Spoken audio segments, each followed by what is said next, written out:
they're going much more or less ridiculous than we are below the speed limit. So we need to go around them. No, they're doing like 20 under. So we're like, okay, well, we're going to go around them, and as we do, not our fault, we exceed the speed limit a little bit. By we, I mean Nathan. And we do that right past an officer of the law, and he's like, I bet I know them. Pops the lights on, comes after us. Nathan doesn't have his license at the moment because of like the aforementioned, speedy denomination. So he steps on it. We get around the next curve away from the police just long enough for him to pull over in somebody's gravel driveway as our friend Chris Thompson, who alas could not be here today, is reaching around Nathan as we're going around this curve. He's reaching around Nathan holding a wheel steady so that Nathan and I can switch places at about 50 miles an hour. See, I didn't know that. I thought you were still. So they were still. So that I can take the ticket so that he doesn't go to jail for driving on a revoked license. And I did not get a ticket for the speeding because we explained, oh, we're just going around him. But I did get one for driving without my shoes on because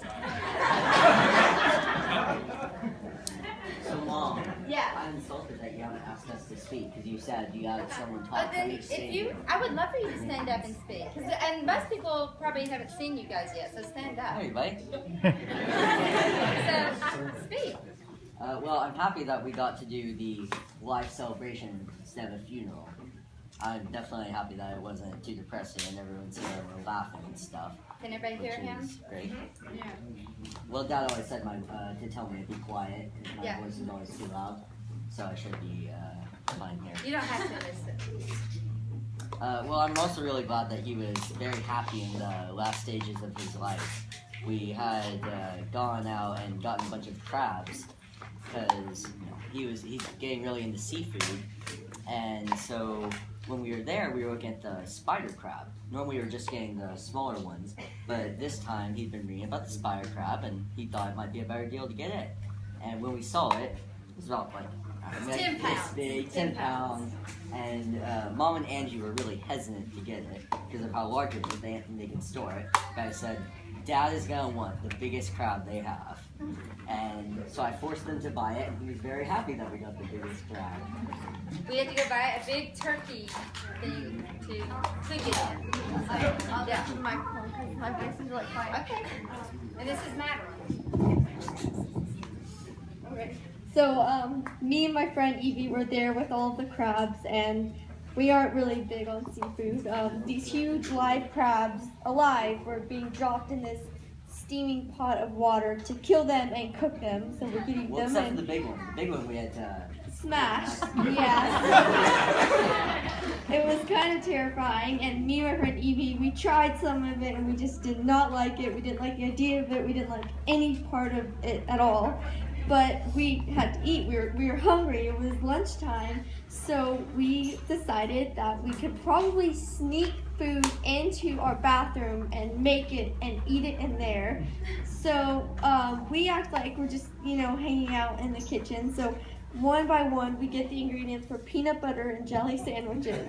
And I'll take the peanut butter, just act like I'm walking around, put it in the bathroom. She'll grab the bread, just snuck all of it into this bathroom. And we ate peanut butter and jelly sandwiches while everyone was outside eating crab. And also before that, they did not know, but we got food from this restaurant when we were supposed to be getting like a snack or something.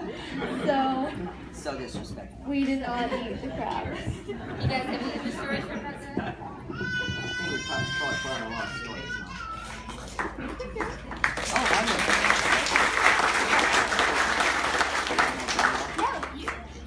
You can go as long as Dad.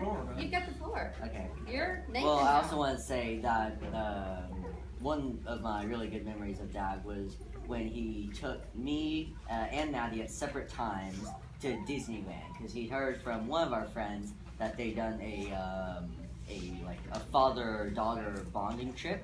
Just the two of them. They went out, no one else. I think they traveled somewhere. But first, my dad took Maddie to Disneyland. And they got both of us to go in the car, and we drove to the train station. And then Dad got in the car and he's like, "Come on, Maddie." And I'm like, and then Mom told me they're going to Disneyland, and I'm still like, and then like it may have been like a month later, I don't know how long, when Mom came and she's like, "Okay, Josh, do you want to go on a trip?" I knew exactly what it was immediately. I got really excited, and we went and we spent the whole day at Disneyland. And when we were getting on the train to go back after our day there, I fell asleep, I think. Well, I just laid down and closed my eyes, and then about a few hours later, my dad woke me up, but it seemed only like a few minutes to me. And that was our trip. I actually have another one about the theme park. So there's this theme park in California called Knott's Berry Farm, and I think we went with Cassie. Yeah, it was Cassie, Grandma, me, Josh, and her dad. And Knott's Berry Farm has really big roller coasters. It's not like Disneyland. It's kind of more like real roller coasters. And I know that Josh hates roller coasters. They just aren't really, his thing. So you guys, Josh actually doesn't know this, but we walked up to this roller coaster.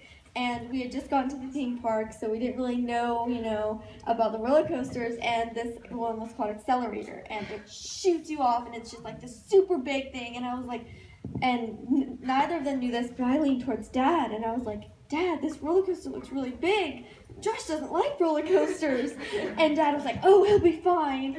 And so no one knew that we had that conversation. We told you guys that we just all ran and jumped on, but I actually looked at Dad and said, "Maybe Josh shouldn't do this." And he was like, "No, he'll be fine. Let's just not make a big deal about it." So. Is that the one that Cassie said Grandmama shouldn't be on too? Yeah. Okay. You wanna finish it? I'll sit down on this one. One thing we haven't heard from, we have some people here that are from Nathan's early childhood. I would love to hear a word or two from you guys. They were here when he was born, and they literally helped us while we were at college, raise him while Becky and I were finishing college. They appointed them out.